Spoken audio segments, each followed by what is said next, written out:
Ayan guys, andito na ako sa labas. Tapos na kaming mamili dito sa Walter Mart.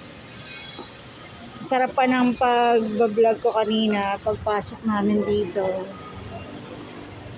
Pero bawal pala sa kanila yung gamit ka ng gadgets, mag-pictures, mag-vlog habang namimili ka doon sa loob nila. Kahit ipaalam mo pa. Kahit yung mismong pinamili lang namin, bawal ka mag-take ng pictures pag nasa loob ka ng Walter Mart. Hindi naman kami aware, syempre, sa dami naman ng grocery, di ba? Yun lang naman yung lagi kong ibinablog kapag monthly grocery ko, di ba? Naman kami. Nakapag-grocery ako sa SNR, sa SM, wala namang nagbabawal ng may data privacy act.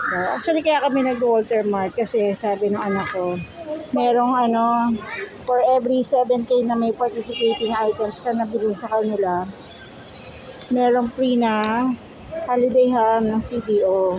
Kaya, first time namin mamili dito sa Walter Mart. Ang ko lang naman, sana dito pa lang sa may pintuan, sasabi na sila na bawal para hindi naman awkward sa mga taong nasa loob na i-announce pa nila na hindi nga lang yung i-announce, lalapitan ka pa ng guard and then hindi ka talaga nila iiwanan hanggat di nila nakikita sa phone mo na na-delete mo yung video na na-take mo sa loob at saka yung pictures.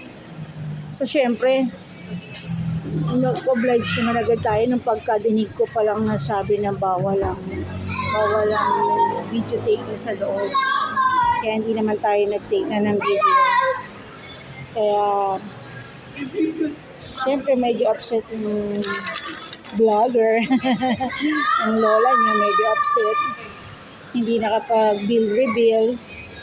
Maksiyahan ko mag-video habang nag-grocery. Pero in fairness, maraming mga sale dito sa kanila. Tsaka naman, approachable naman yung mga nila. Doon na lang sa natin, baka ako na.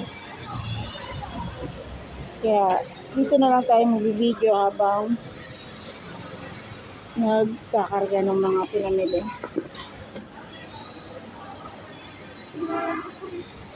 Sana lang next time, ilagay na agad nila sa may nila. Pintuan pa lang na off limits ang gadgets habang namimili. Para hindi naman awkward sa mga customers.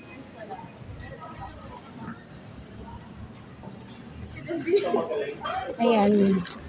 Dahil naka-word kami, 2 ham. Kasi may bawi naman. Lumagpas ng 7K kasi yung namin. Pwede naman pala. Pinanch nila, in-split nila yung aming resibo para dalawang ham yung makuha namin. Yan. So, ngayon alam na natin, bawal ang vlogger sa loob ng Walter Mart. Uwi na tayo. Thank you for watching guys. Bye Walter Mart.